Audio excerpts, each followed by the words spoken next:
Assalamualaikum warahmatullahi wabarakatuh. Puji syukur kita panjatkan kepada Tuhan Yang Maha Esa, serta selawat dan salam tak lupa tercurahkan kepada Nabi besar Muhammad SAW. Semoga kita semua berada dalam keadaan sehat walafiat. Kami dari kelompok 2 yang beranggotakan saya Sarah Oktaviani selaku moderator dan rekan saya Rifa Najla Girserda beserta Wiwi Sugiati. Pada kesempatan kali ini, kami akan mempresentasikan materi yang berjudul Teori Kebijakan Dividen. Teori kebijakan dividen yang akan kami bahas terbagi menjadi 5. Yang pertama itu Clientele Effect, Residual Theory, Information Content Theory, Agency Cost, dan Expectation. Baik, untuk pemaparan materi pertama akan disampaikan oleh rekan saya Rifa Najla. Kepada Rifa Najla dipersilahkan.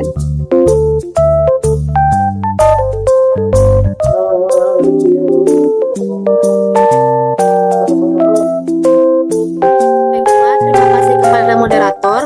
Untuk materi yang pertama yaitu Clientele Effect. Teori ini menyatakan bahwa preferensi pemegang saham terhadap dividen dipengaruhi oleh kebutuhan mereka akan pendapatan dan investasi. Clientele effect yaitu keyakinan bahwa individu dan institusi akan berinvestasi di perusahaan yang pembayaran dividennya sesuai dengan kebutuhan khusus mereka untuk arus kas saat ini dan masa depan. Misalnya, mereka yang membutuhkan pendapatan saat ini akan berinvestasi pada perusahaan yang memiliki pembayaran dividen tinggi. Efek klien yang memperingatkan perusahaan untuk menghindari perubahan yang tidak terduga dalam kebijakan dividen mereka. Selain itu, mengingat keputusan investasi perusahaan sudah dibuat, tingkat dividen masih tidak penting. Perubahan kebijakan hanya penting jika mengharuskan klien berpindah ke perusahaan lain. Next.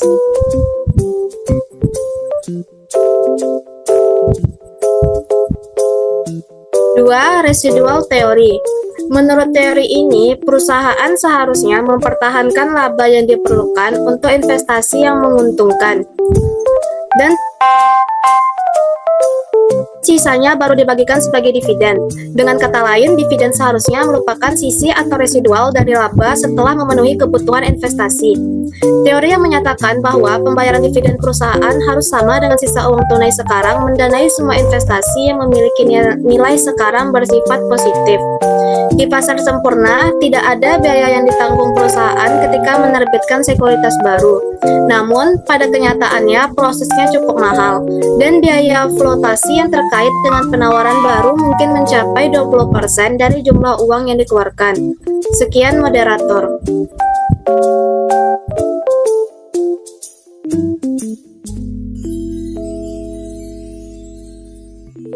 Baik, terima kasih kepada rekan saya Rifa. Selanjutnya, materi terkait Information Content Theory and Agency Cost akan dipaparkan oleh rekan saya Wiwi Sugiati. Kepada Wiwi dipersilahkan.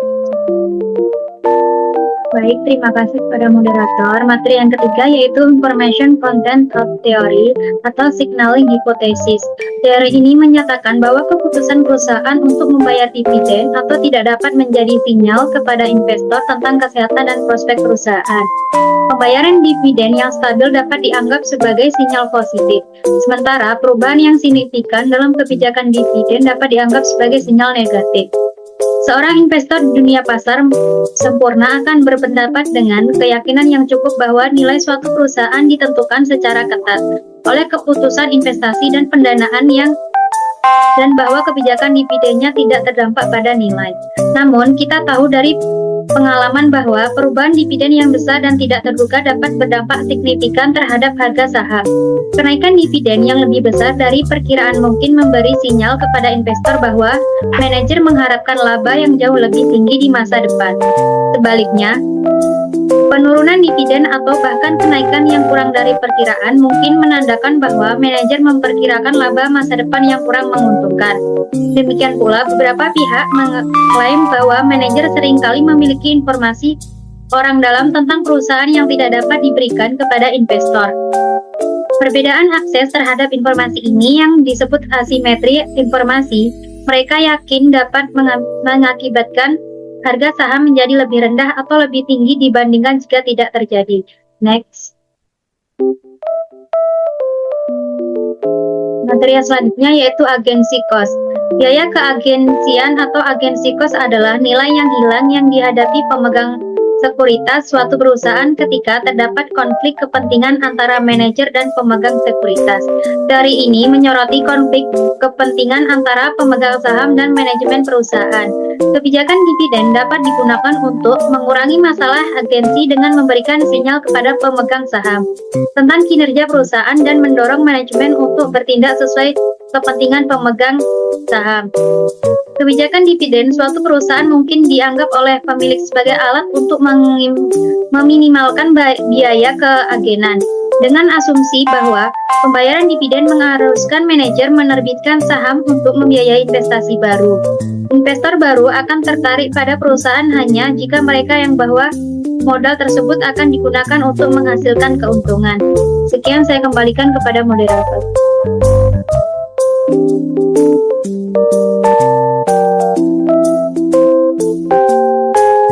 Baik, terima kasih kepada rekan saya Wiwi Sugiyati.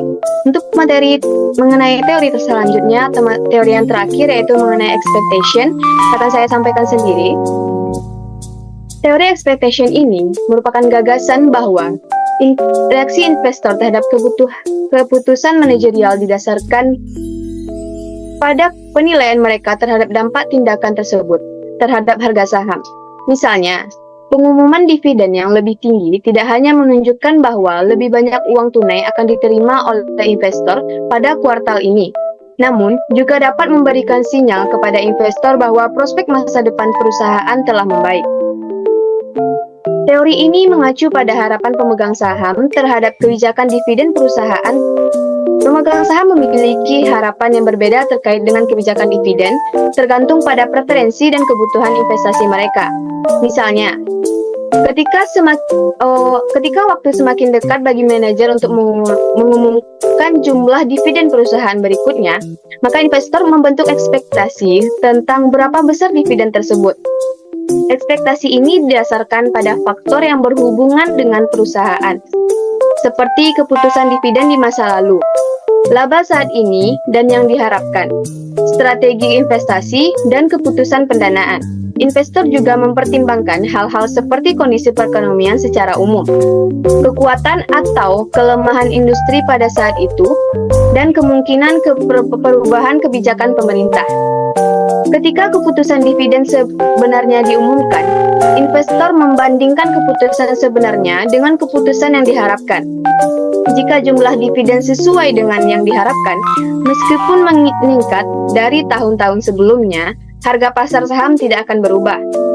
Namun, jika dividen lebih tinggi atau lebih rendah dari yang diharapkan, investor akan menilai kembali persepsi mereka terhadap perusahaan.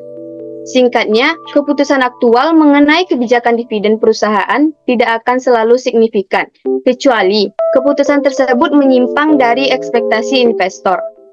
Namun, jika ada perbedaan antara dividen aktual dan yang diharapkan, kemungkinan besar kita akan melihat pergerakan harga saham.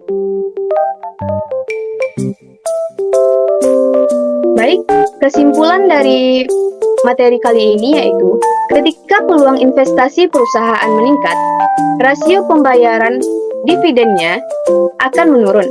Dengan kata lain, harus ada hubungan terbalik antara jumlah uang yang diinvestasikan perusahaan dengan tingkat pengembalian yang diharapkan melebihi biaya modal, NPV-nya positif, dan dividen yang dibayarkan kepada investor. Kebijakan dividen perusahaan tampaknya penting, namun penampilan bisa saja menipu. Masalah sebenarnya adalah kekuatan pendapatan yang diharapkan perusahaan, dan investor akan menggunakan pembayaran dividen sebagai sumber informasi mengenai pendapatan tersebut. Jika dividen mempengaruhi harga saham, hal ini mungkin didasarkan pada keinginan investor untuk meminimalkan atau menunda pajak dan fakta bahwa dividen dapat meminimalkan biaya keagenan.